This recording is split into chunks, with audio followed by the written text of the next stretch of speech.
Ele é um garoto tímido, mas acaba namorando com 5 garotas tímidas. Eu sou o tio Rock, deixe seu like e bora. Tudo começa com o nosso protagonista, que desde sempre foi ensinado a nunca viver sozinho. Segundo seu pai, quanto mais amigos melhor, e por isso deveria ter o máximo de namoradas possível. Após ouvir esse conselho, ele decidiu se aproximar de mulheres do mundo inteiro, tornando-se um verdadeiro conquistador. No entanto, Kagami não conseguiu seguir esse caminho, pois não tem amigos e acredita que sua vida não precisa de relacionamentos. Sua rotina se resume à faculdade e trabalho, já que pretende viver sozinho para sempre, diferente do pai. Ao perceber que, quando criança, era ingênuo e passou muita vergonha por causa das atitudes cafajestes do pai, decidiu limpar o nome da família. Seu objetivo passou a ser focar nos estudos, passar em um concurso e conseguir um bom salário. Mas de repente, tudo mudou quando foi esmagado por um saco de arroz, culpa de uma linda garota que derrubou um carrinho de mão sem querer. Kagami apenas se levantou e foi para casa, mas ficou inquieto pois a garota era incrivelmente fofa. A partir daquele momento, sua determinação começou a vacilar. Ele começou a notar mais as garotas na quadra, passou a frequentar grupos de encontros, faltou no cursinho e até no trabalho, tudo por culpa daquela garota que o fez se apaixonar à primeira vista. Quando percebeu, já estava demitido e corria o risco de perder sua posição na faculdade. Era como se fosse a maldição da família Kagami. Ao receber outra ligação para sair, decidiu que a única solução era trancar a matrícula e virar um monge. Ele aproveitou que seu tio era sacerdote e partiu para o templo, buscando uma mudança drástica para se colocar novamente na linha. No entanto, ao chegar lá, foi surpreendido. Quem o recebeu foi justamente a linda garota que o encantou. Ela também ficou desesperada ao vê-lo ali, achando que tudo não passava de uma brincadeira do destino. Kagami, por sua vez, começou a duvidar da própria sanidade, pensando que estava tendo alucinações de seus desejos. Logo depois, a garota apareceu vestindo um elegante kimono e se apresentou como Yuzuki. O protagonista até tentou fugir, mas tropeçou de maneira dramática, tendo uma visão maravilhosa antes de quase perder o controle. No desespero, acabou soltando um pedido de casamento, deixando Yuzuki completamente confusa. Após essa situação embaraçosa, os dois apenas foram tomar chá. Kagami esperava encontrar um mestre idoso, mas descobriu que ele estava ausente e que Yuzuki achava que ele só chegaria no dia seguinte. Ela começou a fazer perguntas sobre ele, suspeitando que fosse um fiscal de admissão disfarçado. Para testar a situação, Kagami disse que era uma mulher, apenas para ver a reação dela. Yuzuki continuava sendo incrivelmente fofa, e então, para não se perder em pensamentos indevidos, Kagami deu um soco em si mesmo e saiu para dar uma volta. Durante o passeio, viu um gatinho preso e tentou ajudá-lo, mas acabou ficando preso no lugar dele. Enquanto isso, Yuzuki estava ao telefone com Kiki, comentando que o rapaz do casamento arranjado havia chegado um dia antes e de repente a pediu em casamento. Para piorar a situação, o tal noivo estava com Kiki, deixando Yuzuki ainda mais perdida. Foi então que Tsuyu apareceu e, ao ver Kagami coberto de sangue por causa do incidente com o gato, gritou que um ser maligno havia surgido no templo. O monstro tropeçou e caiu em cima dela, apertando suas coxas sem querer. Como resultado, levou um chute poderoso. Tentando se explicar, saiu correndo atrás delas, mas acabou assustando todas as mulheres do templo até bater de cabeça em Mia. Kagura achou tudo isso hilário, mas as outras garotas estavam convencidas de que Kagami era um pervertido perigoso. Quando finalmente conseguiu falar, recebeu outro soco, mas percebeu que Yuzuki ainda parecia encantadora. Kiki começou a esclarecer o mal-entendido. Kagami achava que ali era um local de treino recomendado por seu tio, enquanto Yuzuki pensou que ele fosse o noivo do casamento arranjado. O grande culpado por toda essa confusão era, claro, seu tio, que indicou um templo apenas para mulheres. Mesmo assim, Yuzuki pediu desculpas em nome de todos. No entanto, as duas loirinhas do templo não estavam dispostas a perdoá-lo tão facilmente. Para resolver tudo, Kiki decidiu que Kagami poderia ficar ali treinando por um tempo, mas apenas para ser usado em serviços braçais. Algumas garotas não suportavam a ideia de viver com ele, e ainda soltaram alguns comentários provocativos para Yuzuki.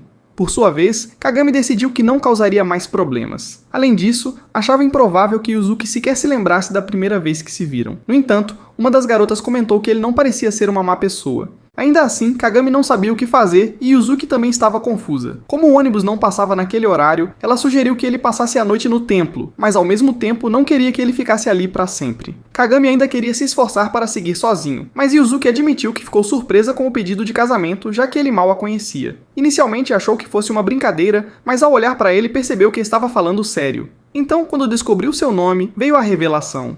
O protagonista precisava pedir perdão ao templo por uma dívida de 20 milhões que seu pai deixou.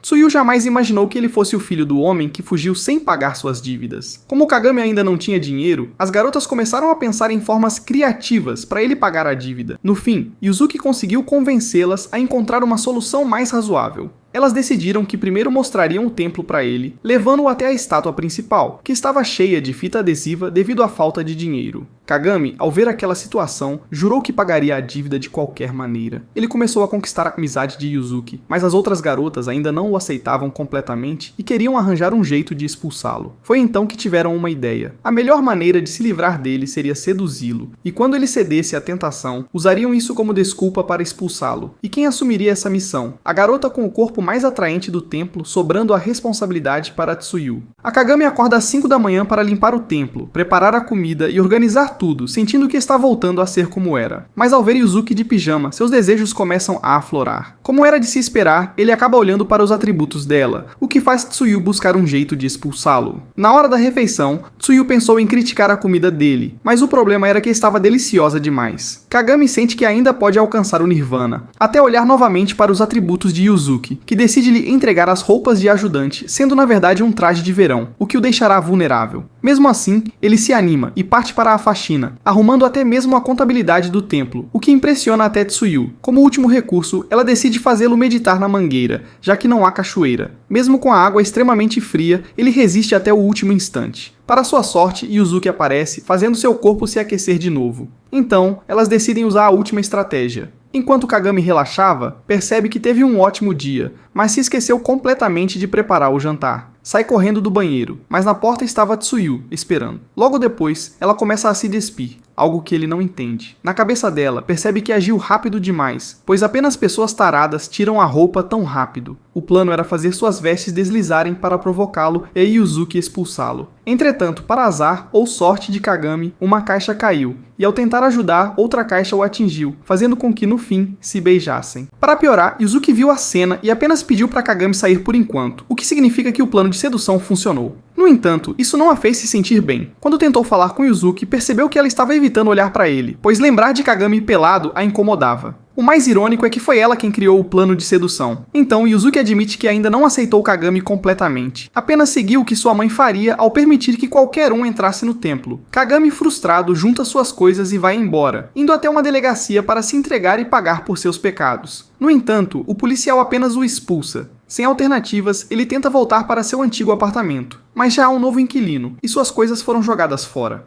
Agora, sem lugar para ficar, precisa morar debaixo da ponte. Mesmo nessa situação, só consegue pensar nas garotas e em pensamentos impuros, acreditando que já tinha alcançado a iluminação com o treino da mangueira. Desse jeito, deveria pagar sua dívida, nem que custasse parte de seu corpo. Mas ainda assim não era suficiente. Do nada, Yuzuki aparece, questionando o que ele está fazendo ali e alertando que ele pode morrer de frio. Ele evita olhar para ela para resistir à tentação. No entanto, Yuzuki diz que ele deveria confiar mais nas pessoas. Quando descobre que ele tem 21 anos, se apresenta novamente, revelando que tem 17, e reforça que ele pode contar com os outros. Isso faz Kagami perceber que ela realmente não pensa muito antes de agir. Para parecer inteligente, Yuzuki afirma que para alcançar a iluminação, não se deve viver sozinho. Tsuyu também aparece para se desculpar, e todos voltam juntos para o templo. Antes de partirem, Tsuyu entrega um bilhetinho para Kagami, cobrando a taxa do beijo, já que foi o primeiro dela, e ele deve se responsabilizar. Ao retornar ao templo, Kagami pede novamente para aceitarem sua presença. Mia não acredita que Tsuyu permitiu isso, já que tem problemas com ele. Enquanto as garotas vão tomar banho, Kagami decide cozinhar e Kurage resolve ajudar. Enquanto preparam a comida, ele não consegue parar de pensar em Yuzuki e deseja conhecê-la melhor. Sem querer, fala isso em voz alta, o que faz Kurage dizer que desejo não é algo ruim, pois é humano. E até Buda teve um filho. Além disso, até Yuzuki pode ser uma assistida. Ela brinca dizendo que provocar os outros era um hábito antigo de Yuzuki. Mas depois daquele dia, ela virou perfeita. Tsuyu também amadureceu, mas desde que Kagami chegou, todas voltaram a se distrair, o que a faz feliz. Como presente, Kurage decide mostrar tudo sobre elas, mas era brincadeira. No entanto, ela o faz abrir a porta do banheiro, revelando duas deusas como vieram ao mundo. Por mais que tenha sido um acidente, agora Kagami tem outra inimiga, Mia. Para ela, o templo se tornou um lugar depravado por culpa dele, por isso decide desafiá-lo. Caso ele perca, será castrado. Uma ótima notícia para as garotas que acham ele perigoso. Caso não consiga se resolver com Mia, terão que resolver a situação na base dos punhos. Mia se apresenta como Mia Christop e afirma que é o pai de Kagami. Ao lado dela está Kagura, sua atendente, que na verdade é sua irmã mais nova. Mia, ainda ressentida pelo que aconteceu no templo, odeia Kagami e quer castigá-lo. No entanto, ele nem se lembra do que fez de tão grave. Agora eles terão um confronto de espadas, um duelo até a morte, ou pelo menos algo próximo disso.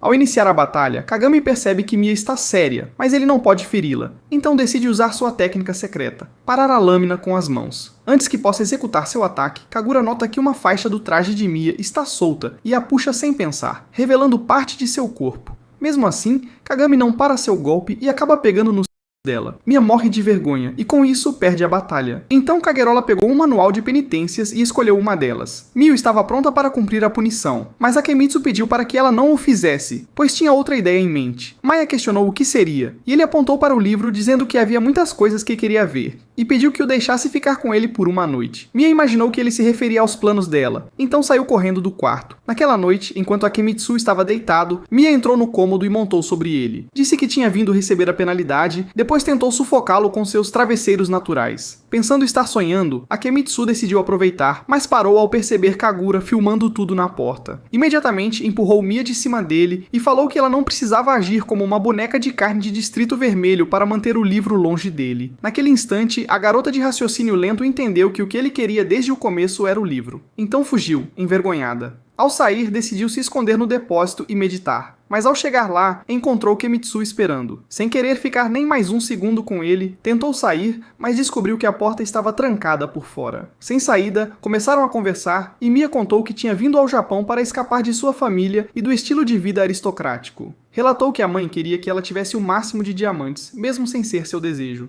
Ao terminar, percebeu que Akemitsu chorava e perguntou o motivo. Ele respondeu que era porque suas vidas tinham muito em comum. Depois de se aproximarem por suas desventuras, Akemitsu sugeriu que seguissem juntos o caminho da iluminação, e ela aceitou. Logo depois, Kageura destravou a porta e disse que poderiam passar o resto da noite praticando penitências. Na manhã seguinte, enquanto Yuzuki limpava o chão, Kiki entrou na sala e lembrou-a de que seu encontro matrimonial era naquele dia. Assustada, Yuzuki pegou suas coisas e saiu do templo às pressas. Ao chegarem ao ponto, o ônibus já havia partido, então Akemitsu pegou emprestado uma scooter. Infelizmente, ela ficou sem combustível, e acabaram subindo na traseira de um caminhão, pois Yuzuki o confundiu com o ônibus. Ela começou a desanimar, mas Akemitsu pediu que vestisse o kimono, pois pediria o caminhão ao motorista no próximo sinal vermelho. Como prometido, conseguiu o veículo. Ao chegarem, ele o bateu em uma árvore, mas saíram ilesos. Antes de entrar no templo, Uzuki agradeceu a Akemitsu por trazê-la. Enquanto ele pensava no futuro, uma freira surgiu do nada e o arrastou para dentro, achando que trabalhava ali por causa das roupas. Pouco depois, Uzuki conheceu Hun, seu pretendente, e ao se apresentarem, viu Kemitsu varrendo o pátio, e Uzuki tentou sinalizar para que ele saísse, mas o teimoso ignorou. Em vez disso, resmungou mentalmente por não suportar vê-la com o rouba-berços de óculos, mas tentou ignorar. Depois percebeu que sua presença a deixava nervosa e tentou se afastar. A freira que o puxara fez sinal para ele se aproximar. Então ele descobriu que seria responsável pelo encontro de Yuzuki e Roni,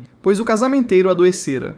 Akemitsu desejou sumir dali, mas se recompôs e iniciou a reunião. Perguntou a Roni sobre preferências e hobbies. Cada resposta perfurava seu coração, pois imaginava Yuzuki nessas situações, até tossir e desmaiar. Depois de ser arrastada por um dos funcionários do santuário, Yuzuki contou a Roni que não tinha intenção de se casar com ele. Ela esclareceu que só precisava estar comprometida com ele pelo tempo suficiente para se tornar a sacerdotisa principal e assumir o templo. Roni elogiou a franqueza dela, mas disse que não tinha interesse na proposta, pois o templo não valia a pena ser preservado. Ele apontou todos os defeitos e afirmou que ela deveria desistir de tentar manter um barco já afundando à tona. Akemitsu escutou as palavras de Roni e percebeu que sua dívida era a razão de o templo estar em decadência, então decidiu cometer seppuku. Roni, por sua vez, explicou ao tolo de raciocínio limitado que o fechamento do templo seria o melhor para ele, já que não precisaria mais se sacrificar trabalhando. Após dizer isso, começou a se afastar, mas Akemitsu agarrou suas roupas para impedi-lo. Ele implorou para que Roni reconsiderasse a proposta de Yuzuki e afirmou que o templo não era tão sem valor como ele imaginava.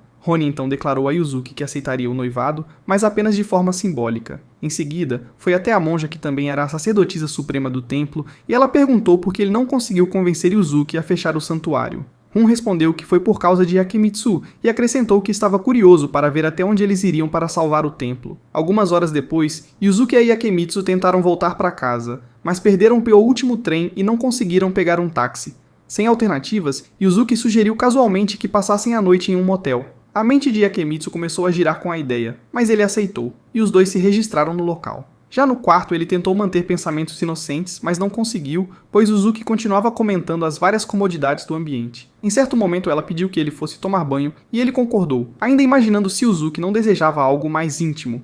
Enquanto ele se lavava, ela mexeu nos DVDs disponíveis e ficou surpresa ao perceber que era conteúdo adulto explícito. Quando Akemitsu retornou, ela desligou a televisão rapidamente e foi para o banho. Curioso, Akemitsu ligou a TV, mas desligou de imediato ao ver o que estava passando, deduzindo que ela o havia mandado se lavar primeiro para checar secretamente sua própria reação. Logo, seus demônios internos apareceram para incentivá-lo a aproveitar a situação, mas ele resistiu. Quando Yuzuki terminou o banho, voltou ao quarto e encontrou Akemitsu acorrentado à parede para não tocá-la. Em vez de questionar, Yuzuki apenas o vendou e foi se deitar. Na manhã seguinte, ao chegarem em casa, Yuzuki foi para a escola junto com Tsukuyo, que lhe disse que não poderia contar a ninguém sobre o noivado, nem que estavam dividindo a casa com Akemitsu. Mais tarde, em sala de aula, Tsukuyo foi abordada por suas amigas Mana e Yuki, que comentaram ter ouvido rumores de que ela tinha arranjado um namorado. Tsukuyo negou, perguntando onde tinham ouvido algo tão absurdo. As garotas responderam que alguém a viu beijando um rapaz de uniforme do templo perto do rio.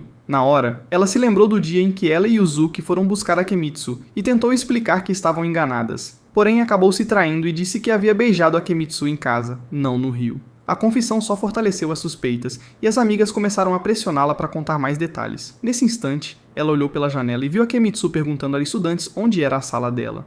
Desesperada, correu para fora, colocou uma bolsa na cabeça e nocauteou Akemitsu antes de arrastá-lo até a enfermaria. Quando ele despertou, ela lhe deu o almoço e tentou sair, mas ele a impediu. Tsukuyo disse que ele só poderia ir embora após a aula de educação física. De repente, ouviram batidas na porta e ela mandou Akemitsu se esconder. Assim que as amigas entraram, ele estava escondido debaixo do mesmo cobertor que Tsukuyo usava, com o rosto pressionado contra o peito dela. Tsukuyo rezava para que saíssem logo, mas elas demoraram. Após se certificarem de que estava bem, perguntaram quando voltaria ao clube de arco e flecha. Tsukuyo respondeu que estava ocupada ajudando sua família com o templo e não tinha tempo para atividades extracurriculares. As amigas aceitaram e foram embora, permitindo que Akemitsu saísse do aperto. No dia seguinte, Akemitsu estava varrendo o quintal quando Yuzuki se aproximou dele com um arco e começou a mostrar-lhe como manejá-lo. Quando terminou, contou que já tinha feito parte do clube de arco e flecha, mas precisou abandonar. Mais tarde, ele falou com Tsukuyo e disse que ela poderia voltar ao clube de arqueria porque ele cuidaria de todas as tarefas. Tsukuyo agradeceu pela proposta, mas explicou que não retornaria, já que não tinha interesse em arco e flecha. Isso o fez questionar por que ela não saiu do clube, assim como Yuzuki, mas Tsukuyo se negou a responder e foi embora dizendo que precisava de ar fresco.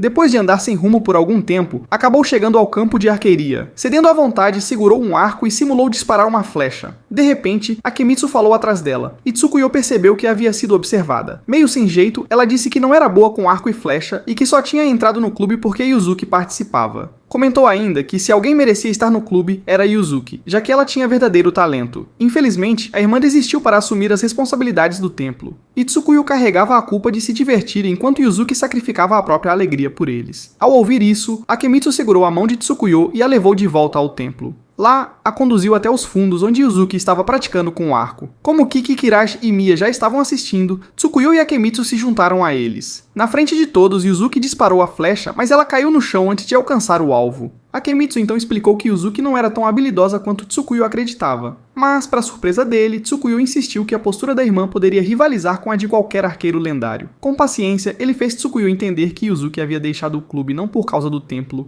e sim porque não tinha aptidão no arco e flecha. Yuzuki também a tranquilizou, dizendo que estava feliz em cuidar do templo, e encorajou Tsukuyo a retornar ao clube de arqueria. Mais tarde, Tsukuyo foi até o banheiro para tomar banho. No entanto, fechou a porta rapidamente ao ver que Akemitsu estava lá dentro.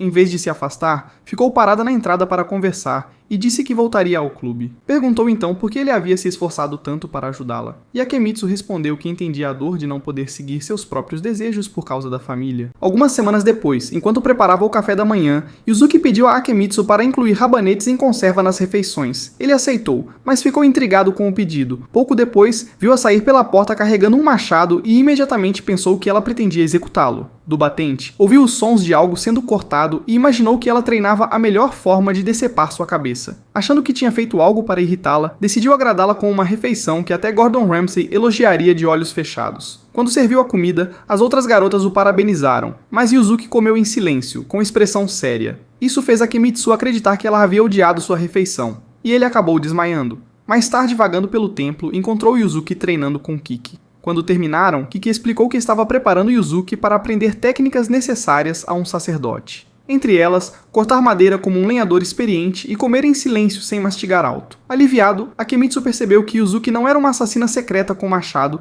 e que ainda apreciava sua comida. Kiki então perguntou se ele queria treinar junto de Yuzuki, e ele aceitou animado, ainda mais quando Yuzuki comentou que ter um parceiro de treino a motivaria a melhorar. De repente, Mia entrou e implorou para treinar com os dois. Kiki permitiu, e Akemitsu disse entusiasmado a Mia que fariam o melhor trio de treinamento de todo o anime. Mais tarde, quando Tsukuyo voltou da escola, Akemitsu e Mia contaram que estavam em preparação para se tornarem sacerdotes. Tsukuyo comentou que o processo não seria simples, pois eles precisariam enfrentar o Tokuto. Para surpresa dela, os dois novatos atrapalhados à sua frente não faziam ideia do que era Tokuto, então foram pedir explicações a Kiki. Kiki contou que Tokuto era um dos passos obrigatórios que um aspirante a sacerdote precisava concluir antes de se tornar um sacerdote-chefe. Isso envolvia estudar antigos sutras, rituais e práticas sob a direção de um mestre. Depois da explicação, Akemitsu percebeu que acreditava ser um sacerdote durante todo esse período quando na verdade não era. Essa descoberta o abalou, pois ele realmente acreditava ser um sacerdote. E agora que sabia da verdade, todos os impulsos culturais que havia reprimido começaram a florescer de novo. Kiki piorou a situação ao apoiar a cabeça entre as prateleiras tentando tranquilizá-lo. Quando ele começou a se perguntar se seu caminho para a iluminação sempre fora uma ilusão, Uzuki apareceu na porta e disse que não era bem assim. Ela afirmou que buscar a iluminação já era parte da própria iluminação, e o motivou a seguir adiante. Depois disso, voltou para fora para continuar o treino. Enquanto isso acontecia, Kiki disse a Akemitsu e Mio que Yuzuki ainda não tinha passado pelo Tokudo. Ela explicou que os alunos geralmente treinavam um ano inteiro para superar o Tokudo, mas Yuzuki tentou fazê-lo em apenas 6 meses enquanto administrava os estudos. Akemitsu achou a atitude de Yuzuki admirável, e para não ficar para trás, foi até ela e perguntou se podia acompanhar o treinamento. Yuzuki concordou. Foi aí que Karuga surgiu com Roni, que pediu para conversar com Kiki, Akemitsu e Yuzuki. Durante a conversa, ele surpreendeu a todos ao anunciar que Yuzuki teria que concluir o Tokudo em 3 meses ou ele anularia o noivado. No dia seguinte, Kiki disse aos seus alunos para se prepararem para treinar mais pesado do que Goku, porque precisavam mostrar aquele burro convencido, também chamado Ron, que eram superiores a ele. Antes de começarem, ela ordenou que não usassem roupa íntima porque a deles não era branca. Em seguida, mandou que praticassem meditação, ensinando a manter as costas eretas e a aquietar a mente. Ela avisou que, se não conseguissem focar, lhes daria uma reguada. E foi exatamente o que fez com Yuzuki e Mia. A repetição disso fez Akemitsu perder a concentração. A tarefa seguinte foi copiar sutras, e Akemitsu se saiu bem porque já havia trabalhado em uma escola de caligrafia. Quando Kiki pediu licença para ir ao banheiro, instruiu Akemitsu a ajudar Yuzuki na escrita. Ele se aproximou dela, mas novamente ficou distraído com seu derrubando o tinteiro sobre a própria virilha. Mia tentou ajudá-lo a limpar a mancha, mas começou a ter pensamentos indevidos ao lembrar que ele não estava usando roupa íntima. No fim, Yuzuriha deu uma reguada na cabeça dos dois para trazê-los de volta à realidade antes de começar a bater em Akemitsu até deixá-lo em frangalhos, simplesmente porque quis. Quando chegou a hora de dormir, Kiki os levou para um quarto onde colocou 3 tatames. Ela disse que até o fim do treinamento dormiriam no mesmo cômodo e se retirou antes que pudessem reclamar. No dia seguinte, os 3 mosqueteiros estavam diante de Kiki parecendo verdadeiros zumbis, já que não fecharam os olhos a noite toda. Kiki teve pena das pobres criaturas e anunciou que o treino daquele dia seria mais tranquilo. Levou-os para uma sauna mista, e Akemitsu ficou descontente em passar horas preso ali com 2 beldades.